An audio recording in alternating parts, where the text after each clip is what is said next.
Yes. Ate Roxy, andyan na po ba yung gift ko? Aba, naalala mo nga. Akala ko makakalimutan mo eh. Talaga hindi mo kinalimutan, Hindi niya ha? kinalimutan. Of course. Ito ang gift mo as promised. Yan na. Sana, Ate Roxy, pakibigay kay Mikrik. Wow! Thank you, Kuya Chris! Thank you, Ate Roxy! Ang ganda! O, di ba? Ang ganda ng ngiti mo dyan. Photogenic ka talaga, Miss Nick. Oo nga, ano nagustuhan mo? You like it? Opo! Thank you Perfect. po! But wait, there's more. Ito, meron ako dito, kopya ng picture na binigay namin sa iyo, Mikmik, okay? Tingnan natin, or tingnan mo kung ano mangyayari kapag nilubog ko ito sa ating enchanted aquarium. Ha? Okay, tingnan mo. Eh, ano po kaya yung magic ng aquarium? Ano kaya mangyayari? Nilublob nga sa tubig. Ay! Bakit kaya? Ay, nabasa! Oo nga, hindi na papasok Ayan yung na. tubig dyan sa loob. Tingnan niyo dyan sa screen, oh. Sa screen. O, tingin tayo ano sa nakikita screen. niyo? Parang nawala yung colors ng picture ko. Oh, Oo. exactly. Naging black and white. Parang naging black and white. Diba? Ano yun?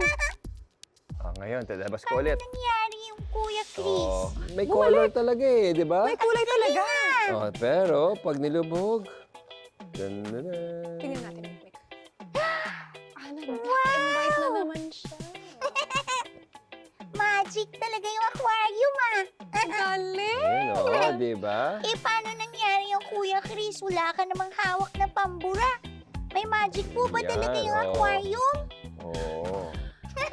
Nangyari yan dahil sa magic of science. Gumana itong disappearing color act dahil sa light refraction. In simple terms, ito ang pag-bend ng ilaw o liwanag habang tumatagos ito sa iba't ibang mga material tulad ng tubig at plastic. Kapag nakaangat siya, ganito, tinitingnan natin siya, straight lang. Yung pagtingin natin, okay, straight ang pag-travel ng ilaw through the plastic at sa picture. Kaya nakikita natin yung full colors niya.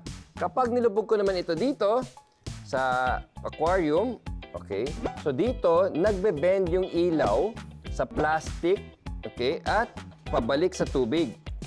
Kaya parang hindi natin nakikita yung colors. Yun nga, depende rin yan sa angle kung saan mo titingnan. Kasi pag certain angles, nakikita mo pa rin yung color. Pero pag may certain angles, biglang nawawala yung color. Diba? Pag Oo. certain angles, parang nag-disappear. Yes, nagiging black and white lang siya. galing. So light refraction, tandaan nyo yan, ang pag-bend ng light through medium. I believe. I believe.